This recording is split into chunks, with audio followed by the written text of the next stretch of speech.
right.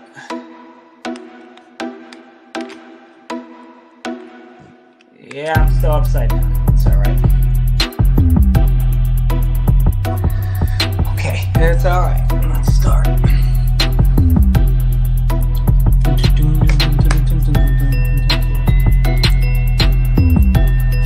Hi, Chi-Chi. Sure. I'm on camera, but that officially live yet. Yep, and I turned and I went upside down. What's up, y'all? That's Kyle another way Hamilton to here. I went want to give a upside quick down. shout out to Lucas, Connor, and Ryan in the Week 0 podcast. Jackson rolling out, 3rd and 7 after the penalty, and it's a completion to Kuma. He's still running. Kuma breaks free against a tire defense as the Hokies deliver the dagger here in Tallahassee. Empty look for Richardson. Oh, that is danger! Oh my! Keedron Smith cuts inside, and he's gonna pick six it in the swamp. Cat scratch fever Smith. DJ is picked off, intercepted again by Benjamin Morrison. Here goes Morrison down the sideline. Can he go? Yes, he can. Touchdown, pick six, Benjamin Morrison. Nix drops back underneath. Touchdown, Ducks. Wow. Chase Pelham.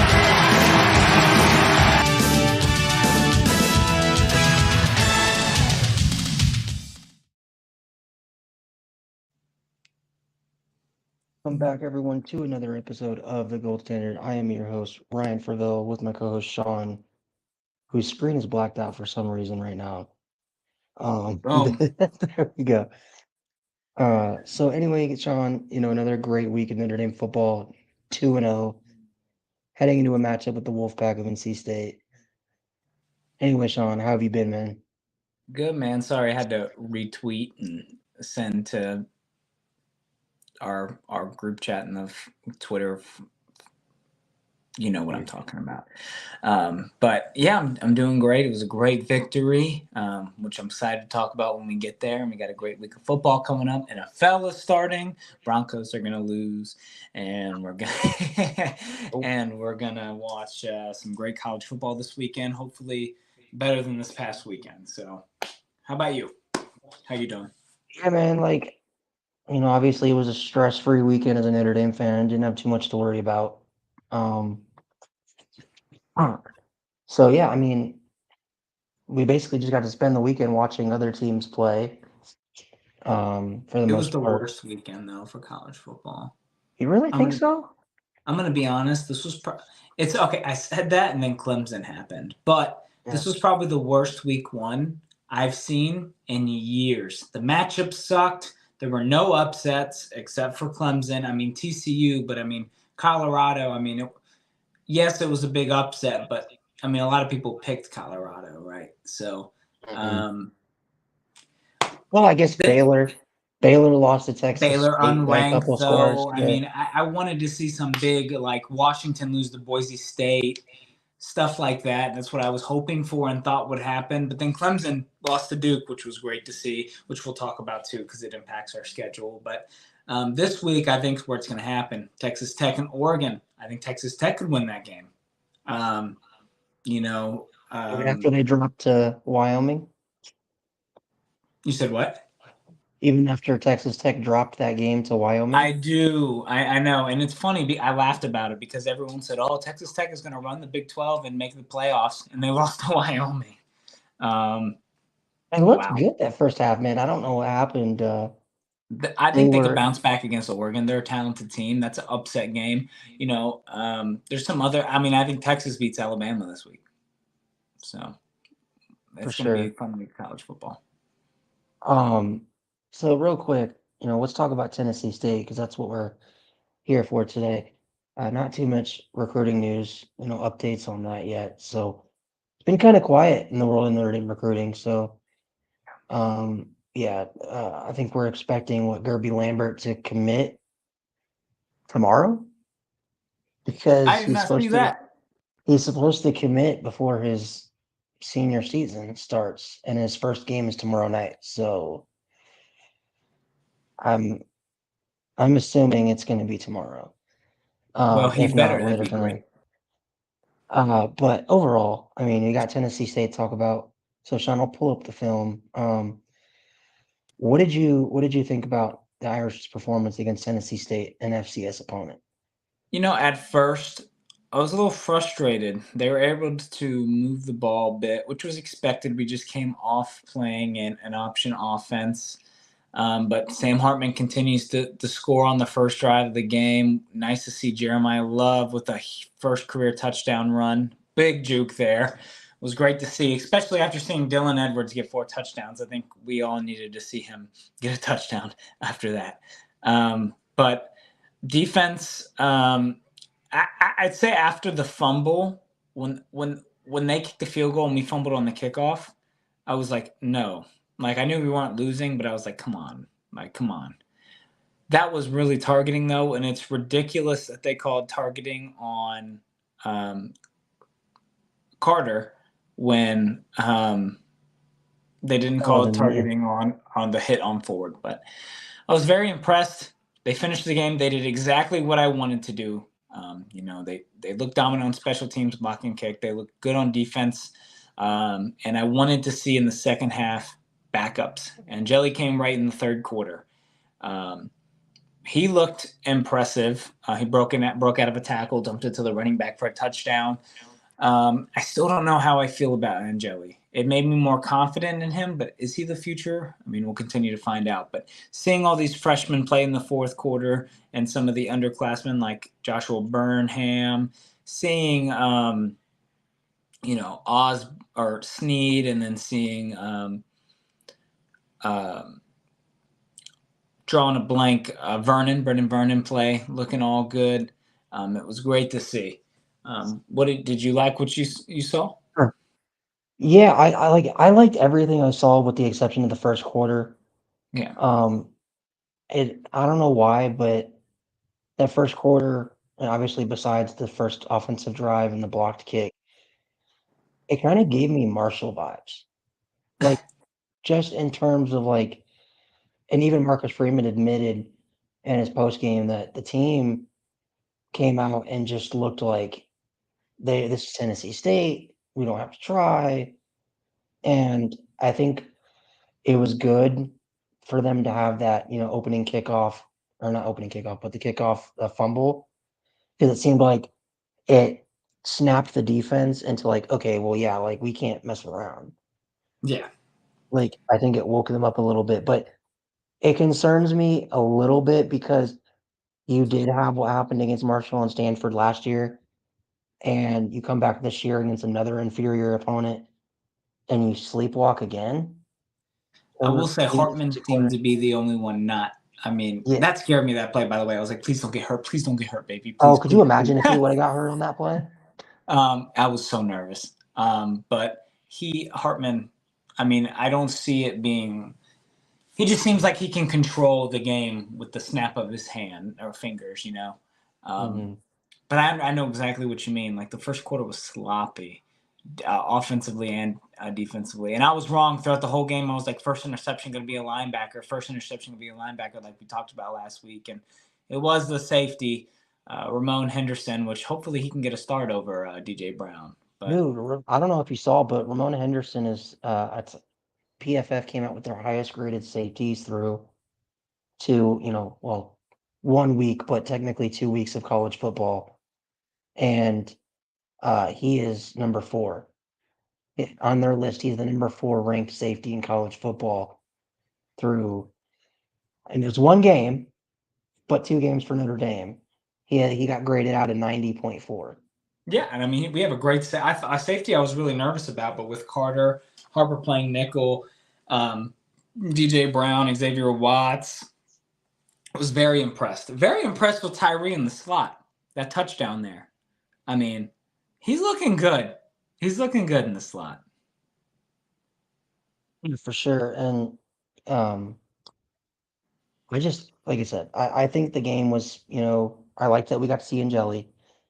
I like that we got to see a lot of the backups, but Freeman has to do something to where these guys don't. I know it's hard, and I know that's one of the most hardest things to do in college football, is get a group of 18 to 22-year-olds to have the same level of excitement for every single game. But you just got to. You got to find a way as a coach. Because I'll tell you right now, if they play like they just did defensively in the first quarter against NC State, NC State is good enough to make you pay. Tennessee State is not. Yeah. But that's the difference. Yeah. I mean, NC State looked bad too, so it's going to be interesting to see. I mean, I think that I've said for weeks NC State worried me, but we also have to think too, hey, at least we weren't Clemson. At least we didn't get 2 field goals blocked, have a 4th and goal get stuffed, fumble twice in the red zone under the 10-yard line. Those are crazy mistakes. Like, they could have won by 2-3 scores if they capitalized. Like, they just, I mean, at least that's what I'm going to say is at least we didn't play Duke then, I guess. Which I think I'm a little more nervous. Actually, at the beginning of the year, people asked me, what's one team that will start the year unranked and finish the year ranked? I said Duke. So I'm more nervous about NC State than I am Duke. But I mean, I'm not to say I'm not nervous about Duke. Makes me a little unnervous about Clemson now. What if they go in a slump? That kind of makes me like, oh, if we beat Ohio State and USC, we can win out. Yeah, man. I mean, and I wanted to ask you because we had just kind of missed it, but let me find that play. I wanted to go over the targeting that was called on Antonio Carter. Yeah. Because I did not think that was targeting at all. I think it's coming up here. We just saw it a few minutes ago. I do think the forward play was targeting. Oh, here we go. It's he went for the shoulder. Would I call it targeting? No, but he did lead with the crown of his helmet, so I get the call. I'm just happy that happened in the first half and not the second half, right? Because now he can play against NC State instead of missing the first half. I was mad at the call, so I mean, I overall I thought it was like the one on Devin Ford.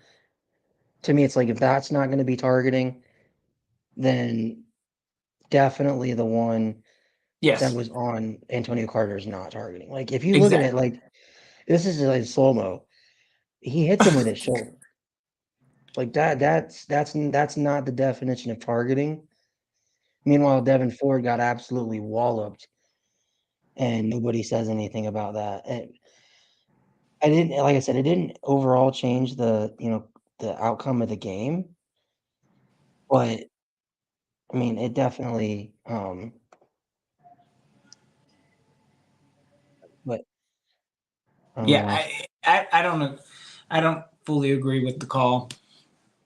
I will say, Mitchell Evans on that 2-minute drill. What'd you think? Yeah, man. We're gonna have it up here now. That 2-minute drill. Or 48-second drill. Somebody asked that on Twitter. Like, when's the last time you've watched a Notre Dame offense with 40 seconds left in the second half, not just and you're like confident that it's going to be a touchdown drive? Like, when's the last time that we've had an offense like that?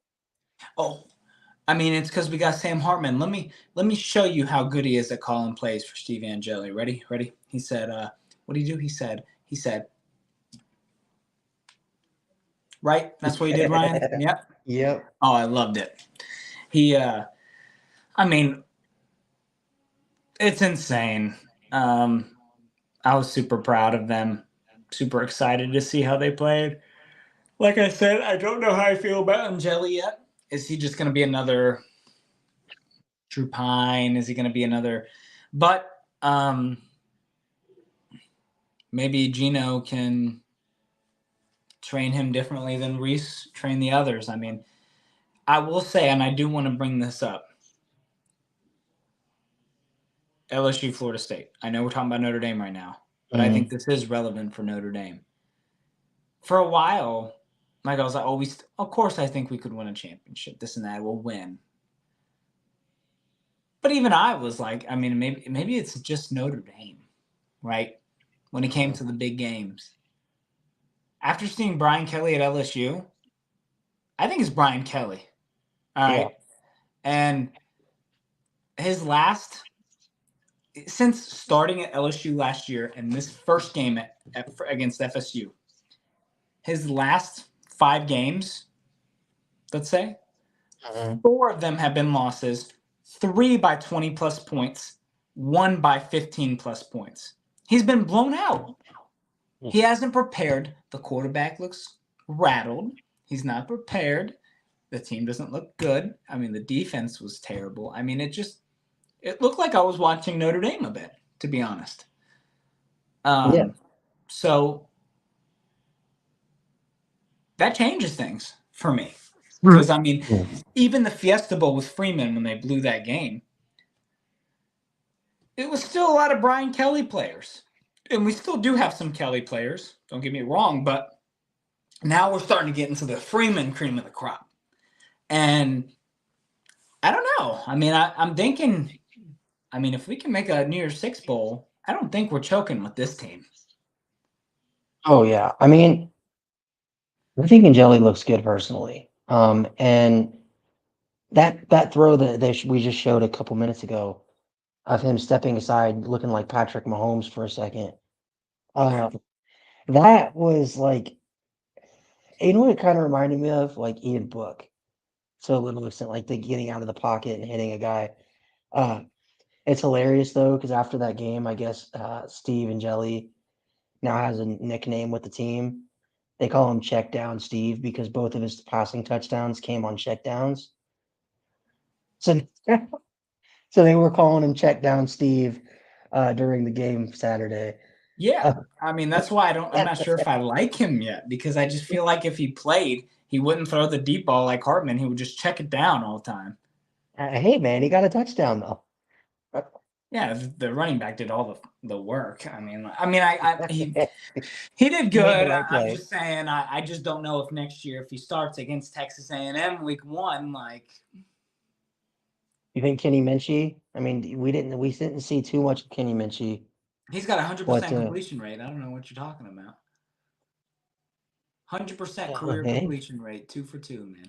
Come on. What do you see Kenny Minchie having the realistic shot at starting next year? I think next year's open grabs for CJ Carr, Minchie, and Angeli. I think Angeli's going to start as of now. Because I think that they'll go with the experience factor, whatever that might be. And he doesn't even have much experience. Yeah. Right? You know what it kind of reminds me? It's not the same situation because we're in a lot better situation with the quarterback room, obviously more talent. But it's like 2022 all over again. With Cone? A lot of, like, when Cone left, we had Buckner, Pine. Who was the other guy? Was it Brandon Peters? No, we had Ron Powell, right? Ron Powell, and there was some other guy that transferred to because he had he got. Oh yes. You know what I'm talking about? Number I know 7. exactly who you're talking about. He barely played though. Oh my gosh. He was a 4-star recruit. We got a question from Irish Benjamin, our boys over at the Two Irish Brothers show. Do you guys think that Notre Dame has been being a little predictable on purpose in these first 2 games, since they were easy opponents, saving the meat and potatoes for Ohio State, Clemson, and question, SC? Irish Benjamin. Don't forget Duke on there. Yeah, don't forget Duke. Yeah, I don't think they've been predictable at all. We've barely gotten to see their defense. Right, they played a run-heavy team in Navy. They played heavily against the run. Now they played an FCS team on defense, offensively too. I think that this is just the tip of the iceberg, right? We see the iceberg, but underneath the water, there's so much more. Not even close to even seeing the potential of this team offensively and defensively, especially on offense. We've seen how they rotate the running backs. I think that's been a little bit of a predictable purpose. I think now Jerron Payne cemented himself as the RB2.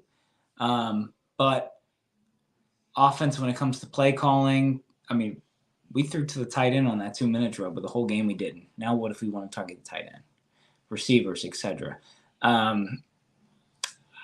It's saving the meat and potatoes, and I think you're going to see more of the meat and potatoes this weekend against NC State. I think they're going to open it up a little bit to prepare for Ohio State. What do you think, Ryan?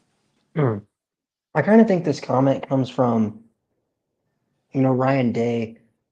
I'm sure you tuned into that Ohio State Indiana game. It was one of the most horrendous games I think I've ever watched in college football, in terms of the lack of offense. And that, like, Ohio State scored 23 points, but they really didn't score 23 points. If that makes sense. Like, they were on the struggle bus to get to 17 for 3 quarters. Okay. So me personally, I think this is kind of because, Ryan Day after that game kind of gave an explanation that they were like running a very vanilla offense. They didn't want to show anything. They wanted to see what they had in both quarterbacks. But yeah, like, what do you think about that, Sean? Yeah, offensive line looked terrible.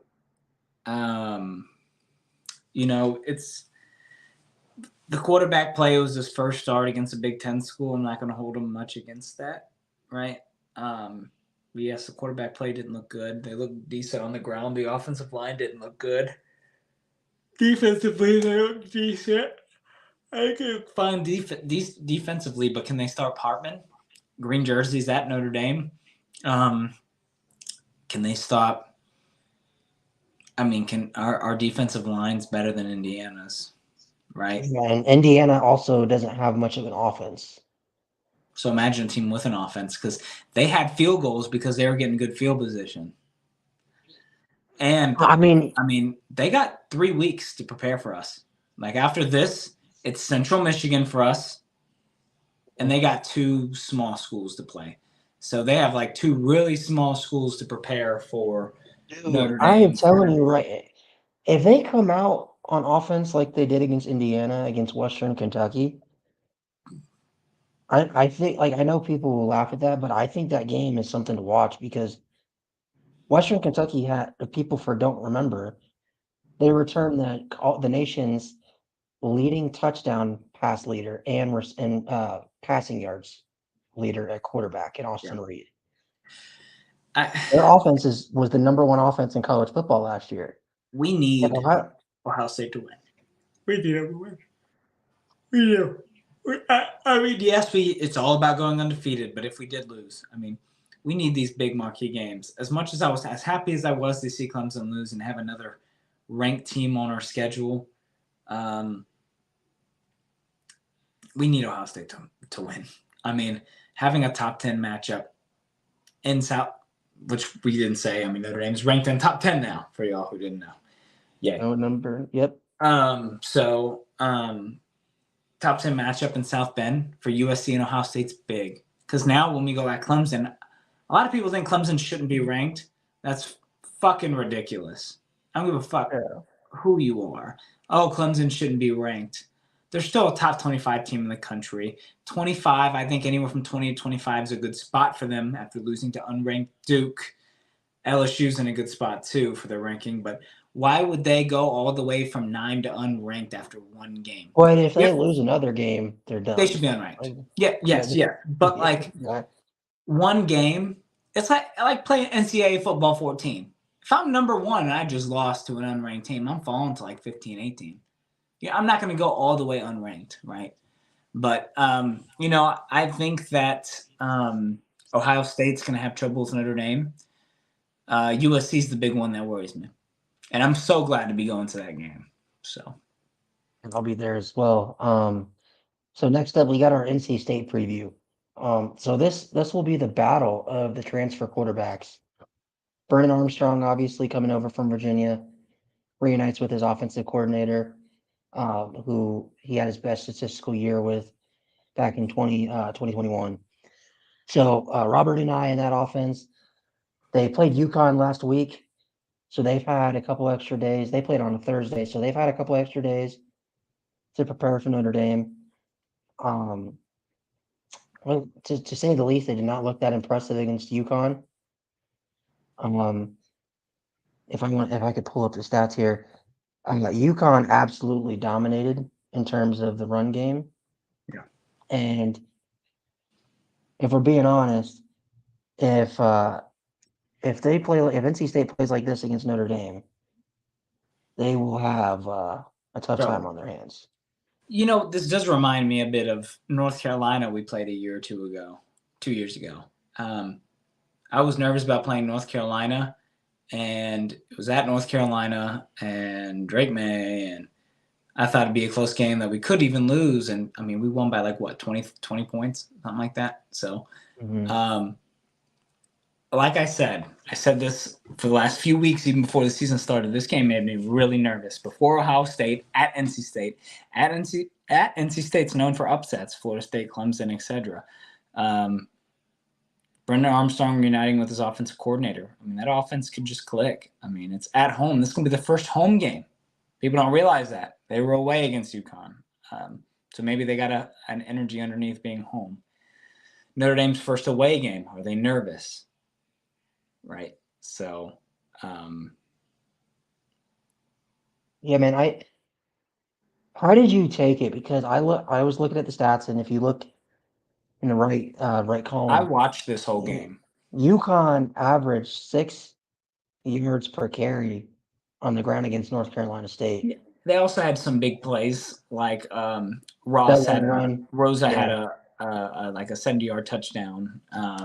So, they look good. There was a point in the game where it was a one-score game in the third quarter, and a part of me was like, come on, UConn, right? But they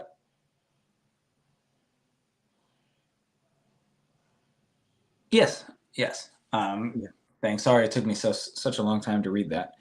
And it's still going to be tough. This isn't going to be a walk in the park, right? This is our first real test. NC State's a good opponent, right? This is a good team. They won 8-9 games last year. So what if they don't have the talent Notre Dame does? Does Duke have the talent Clemson does? Right? So any team could be anyone any given day. I do think Notre Dame wins, and I think this is a one-score 10-point win. If I had to pick a score prediction for this game, it would be 34-24. Yeah, I'm kind of I don't want to say that I think Notre Dame wins comfortably. However, I think they should. I think honestly Notre Dame is probably a 17-21 point favorite, or that's the difference between them and NC State this year. I was not impressed with Brendan Armstrong's debut against a UConn team that went 6-6 last year. UConn's not very good. Let's be honest here. And they averaged 6 yards. I know they had a few big carries, but they averaged 6 yards a carry. If UConn can do that against North Carolina State, what can Notre Dame do? They got. They'll get 30 yards a carry. Especially with Audric. He's so hard to tackle. I think I read today that he has the hardest, most missed tackles made so far to start the year at 16. So, it's hard to tackle him. He's going to push through, and then they got Jabron Payne coming in as a change of pace, and then bringing in Jadarian Price and Love, with Ford likely being out for a while. Question: do you have any news of why Drake was out this weekend? Drake Bowen? There was nothing disclosed about it. Yeah, that was weird for me, because I thought that'd be a big game for him to show up.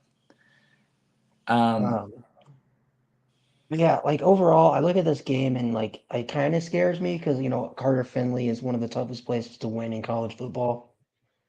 I would hope that Notre Dame would come into this game, on a mission, get this game over with, come out of NC State with a win, and focus on Central Michigan to prepare for Ohio State. But I mean, I'm probably going to go 35, 20, 24. I think that's a fair score. We got to get a field goal in there. Come on, give it to Schrader. Yeah, but I will say this: an interesting stat I just found out today. Sam Hartman in his career is 1-2 against NC State. NC State is one of only 2 schools that Sam Hartman has a losing record to Clemson when he starts. Yet, and NC State. yep, Is there one more? Or is that it? that's it. Yeah, and we play both this year. But I mean, he's got talent around him, like a defensively to be able to stop NC State a few times to give Hartman the ball, and he's got more talented receivers and a talented offensive line. So he's gonna have more. I mean, it's a different situation. And Dave Doran, the head coach at NC State, he mentioned that and said, "Well, we've had success against Sam Hartman before. We had success against Sam Hartman at Wake, and the slow mesh offense. This is a completely different offense, completely different team, and a completely different Sam Hartman." Yes. Do you think Sam Hartman, even if he doesn't win Heisman, let's say he goes to New York or wins the Maxwell or does something like that, he went from being maybe a 7th to 6th round pick last year to coming back to Notre Dame where he could be like a 5th to 3rd to 5th round pick? Can he pull a Joe Burrow, not the same stats, but have a type season to where he can propel himself as a 1st, 2nd round pick? Oh, for sure. If he plays well in a pro-style offense at Notre Dame, I don't see why he can't. Because I think the only reason he wasn't a draft pick this year was because of the gimmick offense. But his age, too. I mean, teams don't want another Brandon Weeden, right? Why wouldn't you want a Brandon Weed? I wouldn't want to draft a 28-year-old quarterback with the 1st round pick and have 2-3 years of him, right? That was crazy. But real quick, and then we'll get out of here. Anything you're worried about for this game? And then what are some keys to the game you think Notre Dame has to do to come out in Carter Finley Stadium with a dub? I'm looking for Notre Dame to be physical in an away game. I'm looking for the D-line to be more physical and the defensive backs to be more physical. Not allowing catches, being tough, forcing those tough incompletions, forcing the quarterback to throw passes he doesn't want to, getting to the quarterback, getting some sacks, rotating the depth of Notre Dame to get some players some experience is what I want to see. And then offensively, I want to see Sam Hartman in an away game. I want to see if he gets rattled. He hasn't thrown a pick yet. Knock on wood. Hopefully he continues to shine. I want to see this offense under Sam Hartman in an away game in a tough environment. Sure. Do you think that we cut out using the 5 running back thing, the scheme this game? We use 3. Maybe. Well, I mean, we're not obviously with Ford being hurt before, but I think Estime will get most of the carries. If it's close, and then Jabron Payne, I could see Price coming in for a few carries, but maybe Love for a or 2. But I see it mainly being Estime and Payne. Why wouldn't you give that run to Jeremiah after the game he had? I know it's against Tennessee State, but it's just, I mean, it's too deep of a room right now. You need to use Estime. Payne's been a great change of pace, and then Price's look just as good. It's just tough because you don't want to rotate your running back so much to the point where they're cold, right? You want them to stay hot. And also, do you think Notre Dame wants to keep Jeremiah Love's red shirt? Because he's played in 2 games. No. No? Yeah. Just because I think Audric Estime is gone next year. I don't think he should. I think he can come back and earn a higher draft pick, but he'll get drafted next year as a 6th round pick. and he'll be a focal point, a great backup in the red zone for a team. Imagine Derrick Henry and him. Well, but at that point, why wouldn't you redshirt Jeremiah Love so you have him? So you can give him some reps with Jabron Payne. Jadarian Price, I think, is going to start next year. And then have Jeremiah Love come in with some experience. Give him a full season of experience. There's no reason to redshirt him. And, I mean, because then what if he gets hurt? You can redshirt him then. I mean, I don't know. I think the experience is important for this class. For sure. So what do you think about keys to this victory, though? So for me, it's like I don't want to get cute. I think the team cannot come into this game overconfident. We're, at that point, we'll be 2 weeks away from Ohio State. Don't look ahead. Take care of business against NC State.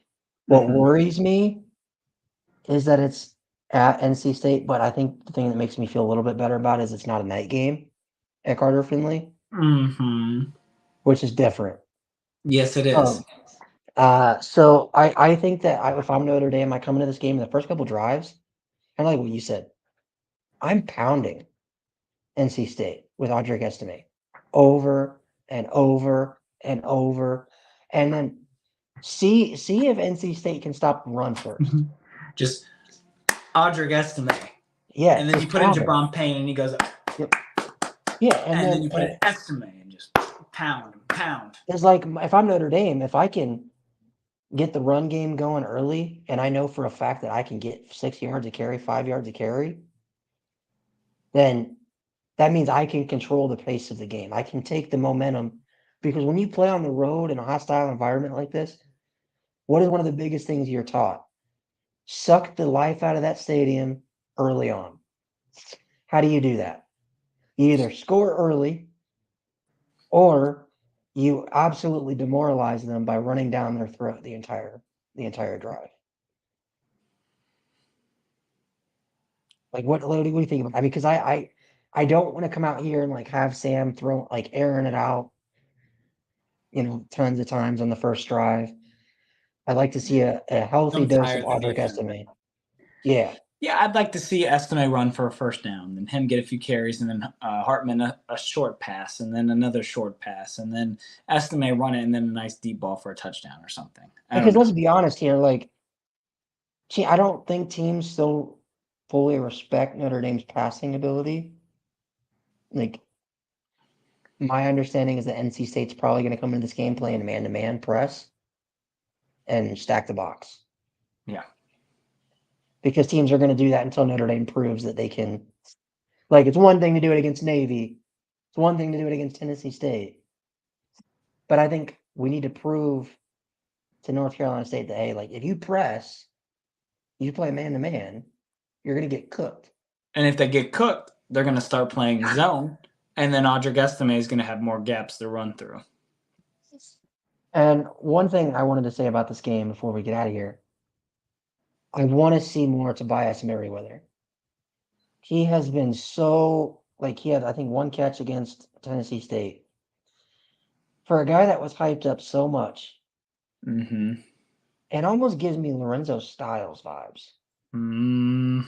Like his first attempt, or the first time Sam Hartman threw his way, he dropped the ball against Navy. What did Lorenzo Styles do against Ohio State? His first pass attempt. He caught like a big 50-yard pass, right? Yeah. But I mean, after that, he had a drop. Yeah. Yeah. But like Tobias, I don't know if it's because he has expectations this year, and he's kind of like, he's still a sophomore, not ready for the moment yet. But the dude is 6. This kid is 6'5". He's everything that Johnny Wilson is.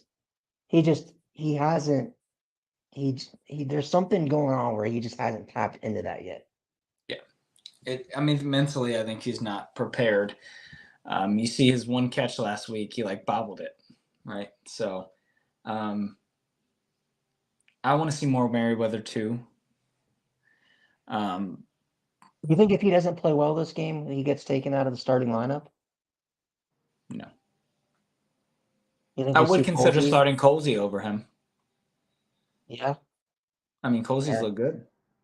I would like to see Coles. So this is what my starting would be. And I don't know about you. I think you got to get Jaden Thomas. Cole, if Tobias doesn't do well after this game, Thomas, Colsey, Greathouse, and Tyree in the slot.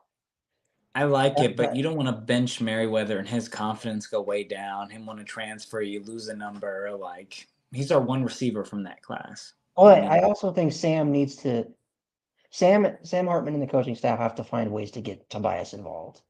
He hasn't been targeted very much either. He could be And there. the one time he had his guy beat. Sam underthrew the ball.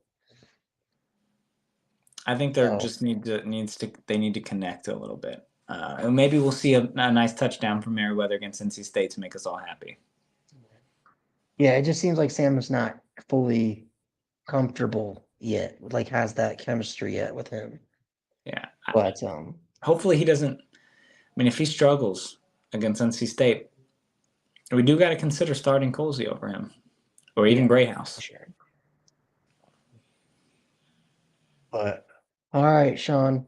So that was our NC State preview. This has been another episode of the Gold Standard, another great episode. We will be back next Wednesday, same time as always, to break down hopefully Notre Dame's blowout win over North Carolina State with a Central Michigan preview and hopefully a Gerby Lambert commitment. Hey, if you call it, you call it. So, anyways, guys, I am your host, Ryan Favell, with my co-host, Sean at ND Forever on Twitter. Go follow him on Twitter. Anyways, guys, it's been the Gold Standard. And as always, go Irish. Go Irish. Beat NC State.